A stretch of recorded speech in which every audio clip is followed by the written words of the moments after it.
wanted to talk about is another one with, I mean, you want to talk about one-liners. Yeah, well, the movie is a one-liner movie. Yeah, you want to talk, yeah. By the beard of Zeus. By the beard of Zeus. Of course, we're talking about Anchorman, if you've seen it before, starring Will Ferrell, which to me is my favorite Will Ferrell movie. Oh, definitely my favorite Will Ferrell movie. I mean, yeah, it's just like, it's like a character that, like, if you were to look at this on paper and be like, this is the character you're gonna make, you would think that somebody was crazy, but Will Ferrell just, I mean, Will Ferrell is on another level. This was like he was born to play Ron Burgundy, which is, of course, and it's the most basic storyline. So basically, it's in San Diego, better known as a whale's vagina.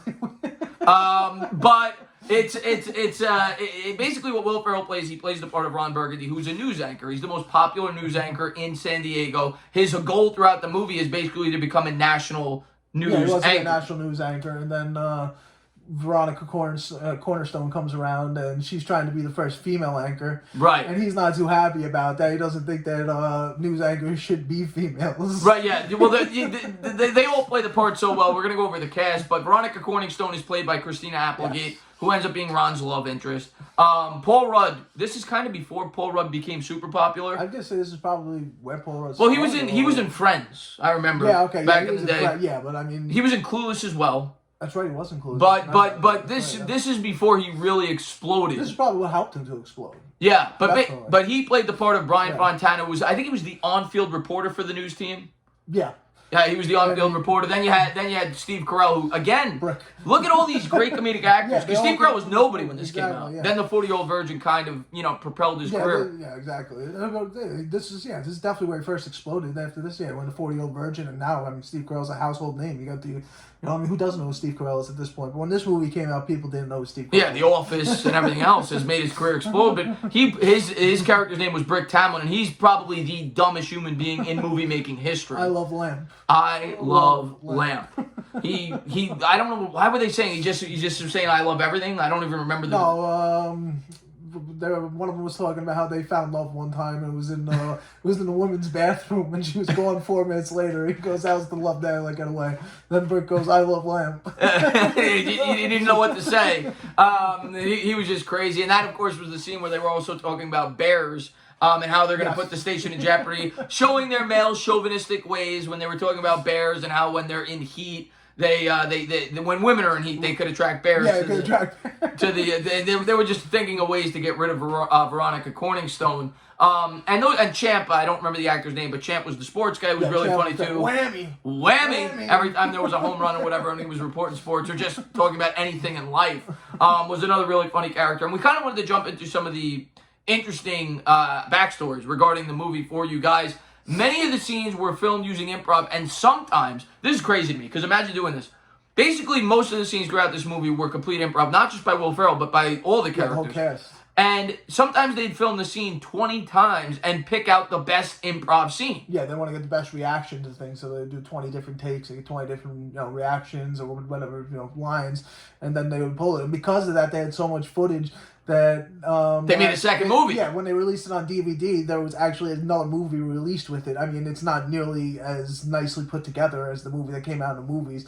Very, it's just all slapped together. But I mean, they had so much extra footage. They had, an extra 90-minute movie that they released on the DVD. Yeah, and another line I'm thinking of is Sex Panther, which is the cologne. The cologne. That's great stuff. Works what? What does it say? Works 80%. No, works 60% of the time every time. Something like that. And obviously it ends up smelling like shit, basically, and they have to clear out the whole office. It smells like a baby diaper filled with Indian food. Yeah, but those are some great one. That's what this movie's all about, is the one-liners. What about the scene where Ron Burgundy realizes he likes Cornerstone, and he gets the erection in his pants, and everybody's walking around. It's really funny stuff. Yes. It's an optical illusion. He doesn't want anybody to think he actually has an erection. But some of the other interesting backstories, and then of course we'll speak on some of the other one-liners, is that the film was pitched to DreamWorks, which was the studio that produced the movie. They released it 20 times. Yeah, before they did it. Before they accepted it, and the only reason they did. Because the success of Elf and what was the other one before it? Old School. Old School, yeah. So they didn't think Will Ferrell A leading actor. It wasn't a leading actor. Basically, they're still looking at him as somebody on like Saturday Night Live. They didn't want to bank on him. And I mean, I bet they're pretty happy that eventually they did. I don't know how it took 20 times to get this movie made, but well, up to that point, really, before Will Ferrell broke out, he was the Night at the Roxbury guy on Saturday Night Live. That's what he was. Yeah, but I mean, at that point, I'd say he was like the focal point of Saturday Night Live. He was definitely emerged at that point, but probably when they were starting to pitch it. Well, yeah, probably when they made the movie with him and Chris Kattan. Yeah. Yeah. Exactly. Yeah, exactly. Yeah, I mean, Night at the Roxbury is another one I love. I mean, I wouldn't put it in the top comedy as well, but I have a nice place in my heart for Night at the Roxbury. It's a guilty pleasure. Exactly. Yeah, it's one of those bad movies that I like to watch. Yeah. And then the last thing, this is a typical Ron Burgundy fashion. It was inspired by the title of the movie was inspired by a documentary called "The Legend of Ron Jeremy." Of course, is a famous porn star. So, and the title of this movie was "The Legend of Ron Burgundy, Anchorman." So, just some interesting, fun facts that we were able to find about the movie that I guess gives you a couple more laughs. Yeah, I mean, it's hard to believe that you could get more laughs out of this movie. I mean, I watched this movie from start to finish. You laugh. And Baxter, his dog. Oh, Baxter's great. Baxter. When Baxter calls him on the phone. Yeah, stuff like that. Is that you, Baxter? Or he comes home, it's like, Baxter starts barking. He goes, "You pooped in the refrigerator? I'm not even mad. I'm amazed." And then, of course, you have the scene where all the news anchors battle, and Vince Vaughn's in that. Yeah. So all the Ben Stiller. In that too, yeah. Ben Stiller plays the Spanish news. Yeah, the Spanish dude. Don't mess with the head. Yeah. But that is a really famous scene, which they then later replicate in the sequel. That's not nearly as funny. No. But Anchorman 2 is not nearly as good as that was another scene. I like Anchorman 2, but it's not what Anchorman is. The first half of Anchorman 2 was great. The second half it was way too long. Anchorman 2 was like 2.5 hours long. So yeah. Way too long for that type of comedy.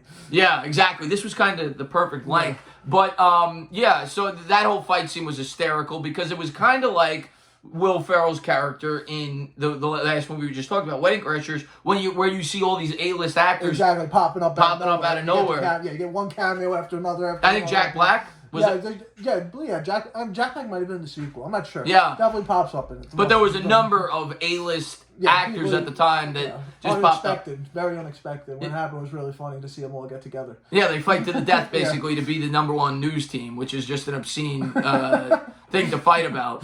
But that was just another really funny scene throughout the movie. And like we said, there's so many other one-liners. Another scene that I'm thinking about off the top of my head is when he's got the flute. It's just hidden. And the flute, the I'm totally unprepared. He pulls the flute out. There's this crazy number. He's shooting flames out of the flute and stuff like that. Yeah. It was just like, it's another one of these just like totally original ideas. It's just like such a radical, I mean, it seems like such a stupid idea on paper. It's like, we're going to put this guy up there who's a misogynistic guy who'll say the most vulgar things, and he's a news reporter, and we're just going to go with it, basically. And that's basically what the plot of this movie is. That's exactly what the plot of the movie is. The plot of this movie is we're going to say a bunch of funny shit and try to make it stick. Exactly. And they made it stick. And they made it stick. It's one of our favorite comedic characters in the history of movies. Oh, yeah, Ron Burgundy. But it was basically Saturday Night Live. That's basically what it was. Yeah, it definitely felt that way at the time also. Yeah. It was just incredible. And then, so many other fun... Yogging, I believe it's pronounced with the silent J. Milk was a bad choice. Or even, what about even just Stay Classy, San Diego? And then when they switch the teleprompter on him or whatever, and he goes, said, "Go fuck yourself, San Diego." And then how about because he's so basically what Ron Burgundy, Will Ferrell, he basically just reads the that's what it is. That's his weakness. He'll read whatever on the teleprompter. He will read. And in the first scene, they make a mistake. They make a typo. They put a question mark after "I'm Ron Burgundy." So instead of saying "I'm Ron Burgundy, welcome to the news" or whatever he says "I'm Ron Burgundy."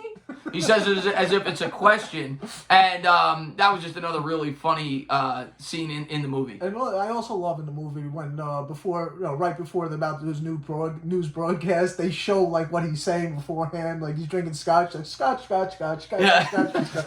Yeah, all his warm ups. Yeah, all his warm ups. Yeah, the arsonist sniffed, I don't remember, oddly shaped feet or something like that. Ow, now, brown cow. Like he says all these ridiculous things. You see his hair going crazy. Yeah, oh my God, his hair's so good in this movie. Yeah, his hair just makes the movie. And at the end of the movie, when he's all beat up or whatever, and they give him the phone call to bring him back or whatever, and he does like the Superman. He runs into the bathroom for 1 second. He comes out. His hair's perfect. He's clean shaven and stuff. That's right. When he has the crazy beard, he's got the milk in his beard. Yeah. And then obviously the last scene at the San Diego Zoo when he goes, we're jumping into the bear pit. Yeah.